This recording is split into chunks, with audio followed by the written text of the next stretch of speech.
Final Fantasy VII holds a special place in the hearts of many. It was no surprise to learn that it was finally coming back with a new coat of paint and new ideas along with it when it was first announced in 2015. 6 years ago at this point today, Final Fantasy VII Remake released on the PS4 in April of 2020. And just a few days ago, it released also on Xbox and Nintendo Switch 2.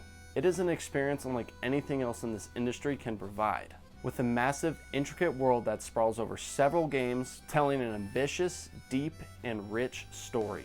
I have personally spent hours in the world of Final Fantasy VII. I will spend hundreds more in the years to come. It won me over quick and became my favorite game universe of all time. My main goal in this video is to inform you why I think everyone should at least try Final Fantasy VII Remake. Now first thing first, I won't be giving any spoilers in this video. That is outside of ones that are maybe super light and in the first few hours, but I try to stray away from as much spoiler content as I can possible. I won't talk about anything that happens in Rebirth or Crisis Core, the prequel to this game, or even the original Final Fantasy VII. And this is also coming from the perspective of someone who hasn't played the original Final Fantasy VII, so do keep that in mind. Starting off, the most important thing in this game are the characters. The player takes the role of Cloud Strife, an ex-member of a group called Soldier who is now a mercenary for hire. Alongside him are the members of Avalanche: Jesse, Barrett, Biggs, Wedge, and Tifa. The dynamic between Cloud and the members of Avalanche is an absolute treat to experience. The game does an excellent job of setting up relationships with each and every character, giving a reason for you, the player, as Cloud to fight. You'll see characters continually get closer and closer as the game progresses, while the stakes keep getting more grand. The amount of depth and attention to detail that was put into these characters and their backgrounds makes this world so much more lively and real than any other game I've played. Everyone has a motive and reason for what they're doing and where they are. Outside of Avalanche, you have Aerith, who is always the light shining in every room. Cloud will spend several hours with many of these characters, and everyone will show immense growth with one another as time moves on. The development only continues further in the other games, keeping the player engaged and dying for the more to come. Now, I don't want to get too into detail here as it could spoil some of the experience for you. And trust me, you wouldn't want that, because this is something you need to experience on your own. With good characters, you also need good plot.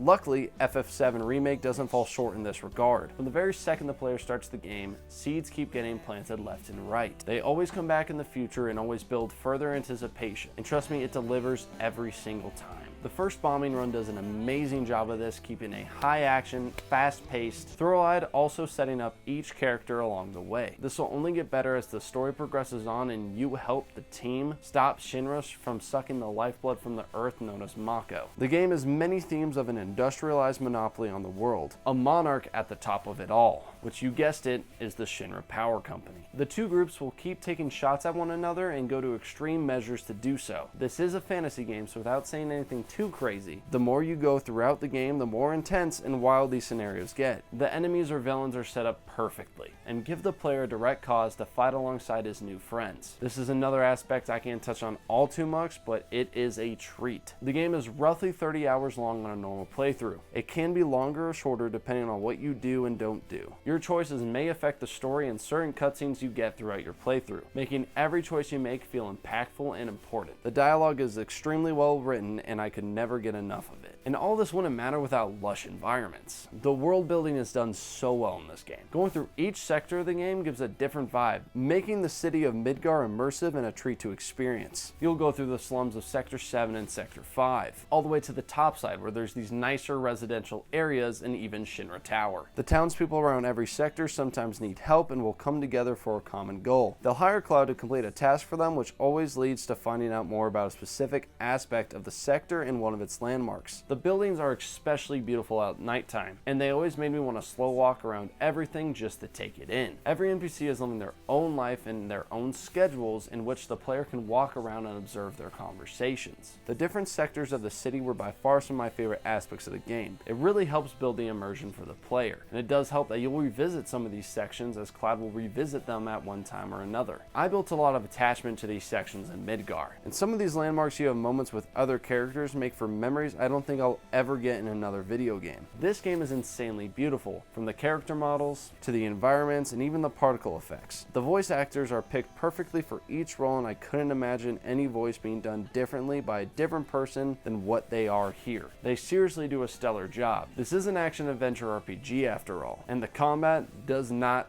disappoint. Each character has a different style of combat, and you control many of them at the same time. They all have different abilities and upgrades you can get. The biggest function in the game comes from materia, giving the player different spells and abilities to use in combat that'll help clutch certain fights or make them very easy. There's so much depth here that when they're all put together, the game is seriously timeless. At this point, I've played through this game 4 different times, once on hard mode even, and I still can't get sick of this combat. It stays engaging and challenging throughout the whole experience, and the enemies never stay the same. Later games in the franchise will build off of this, given even more depth, but this is a great starting point and holds up very well even after playing the sequels. It may not be the best thing if you're into real-time combat, and some people may even find a lot of these effects over the top, but me personally, I eat it up and I can't get enough of it. The bosses are also amazing to fight. They always provide a decent challenge and are pretty fun, each one of them having a different key weakness or a play style to them. Nonetheless, there is a free trial of this game for about the first hour of it, so if you're on the fence, I implore you to download it and try the combat for yourself to make sure it's something that you're gonna like. That demo is a great taste of what this game has to offer as a whole. That's pretty much as in-depth I can get about this game. I don't want to give you guys any major spoilers or anything like that, because I really do encourage you all to try it. Most of the time this game is on a crazy sale. I've seen it on Steam for 20 bucks. I've seen it on PlayStation for 15. It's actually how I originally played it the first time, and it recently came out on Xbox and Switch, and it's 40. It runs great on the Switch too.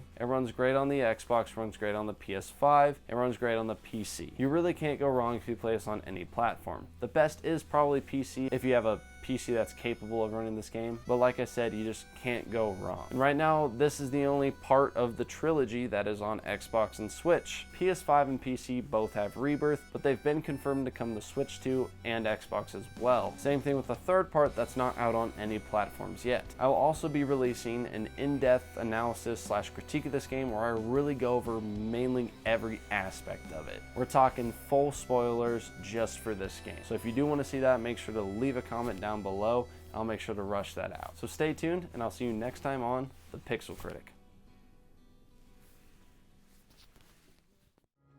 For a very pretty gal. Laurel's great. She helped get me set up back in the day. So Cloud is a gal? Been here a while now? 5 years, give or take. But never mind that. We've got to get you your money.